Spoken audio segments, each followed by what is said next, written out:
পাইথনের ছোট্ট একটি প্রোগ্রাম আমরা কিভাবে মাল্টিপ্লিকেশন টেবিল বানাতে পারি সেটা। আমরা কি লিখছি এখানে, n মানে একটা নাম্বার ইনপুট নিচ্ছি, এটা আপনারা সবাই জানেন। ফর লুপ ইউজ করছি, ফর i ইন রেঞ্জ 1 থেকে 16, অথবা আপনি এখানে দিতে পারেন 10, কোনো সমস্যা নেই, বাস এটুকুই। i ইন রেঞ্জ 1 থেকে 10 পর্যন্ত মাল্টিপ্লিকেশন করবে, কত দিয়ে সেটা আপনাকে লিখতে হবে।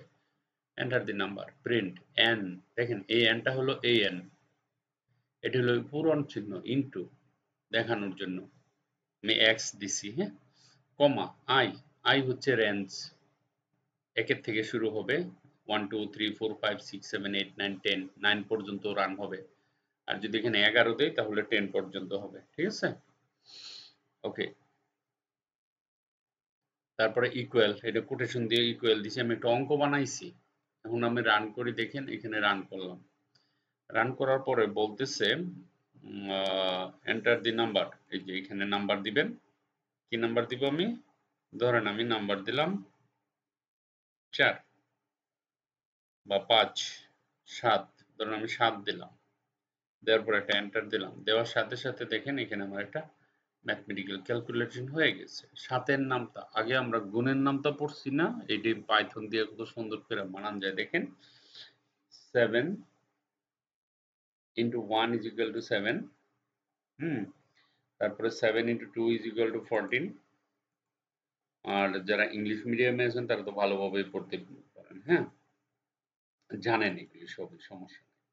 1 2 3 4 5 6 7 8 9, আমি দিছি কত 11, এই জন্য 10 বাইছে, ঠিক আছে। এরকম এখন আমি যদি এখানে ধরেন আমি যদি এখানে কত দিছি 10 17, তাই না। এখন আমি যদি এখানে ধরেন আমি এখানে দিলাম 30, ঠিক আছে। 30 দেওয়ার পর কি হবে ঘটনাটা দেখেন, এখানে রান করেন প্রোগ্রাম, আপনাকে বলতেছে এন্টার দি নাম্বার, আমি নাম্বার দিলাম 40, এন্টার দিলাম। এন্টার দেওয়ার সাথে সাথে দেখেন 40 টাইম 40 29 30 তো আমার এখানে, তাই না। আর যদি আমি 30 দিতে 31 দিতাম তাহলে 30 পর্যন্ত হইতো। দেখেন এখান থেকে 40 into 1 40 2 3 4 5 6 7 8 9 10 30 30 আমি কোথায় লিখছি, এই যে এই জায়গায়। এখানে কিন্তু আমি যদি 31 দেই তাহলে কিন্তু 30টা পুরা হবে, ঠিক আছে। মাল্টিপ্লিকেশন গুণের নামটা আমরা পূরণের নামটা পড়তাম না, সেই নামটা বানানো যায়। দেখেন এখানে ক্লিক করি, ক্লিক করার পর এবার কিন্তু দেখেন এন্টার দিলাম। এবার আমি কম সংখ্যা দিয়ে করবো, 20 দিয়ে, 20 না আরো কম দিই, 9 দিয়ে করলাম, এন্টার দেন।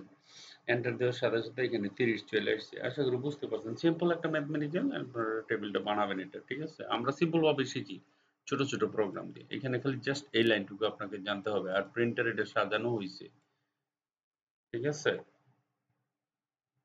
ওকে, এই যে এটুক লাইন, উপরেরটা তো মুখস্থ হয়ে গেছে আপনাদের, আর ফর লুপ তো মুখস্থ হয়েই গেছে। এখানে সংখ্যা দিবেন, প্রিন্ট খালি এত, এটা পূরণ। এই এক্সটা আসবে এখানে, আই এর মানটা তো এখানে দেওয়াই থাকবে 1 2 3 4, আই হলো 1 2 3 4 এরকম ঘুরবে ঘুরবে। আর এন এর মানটা তো আমি টাইপ করে দিব কত দিই, যত ইচ্ছা হতো, তাই না। তাহলে 1 এর সাথে গুণ এত হবে প্রথম, হ্যাঁ, 1 into 7, দেখেন একদম সিরিয়াস। Okay, thank you very much for watching video.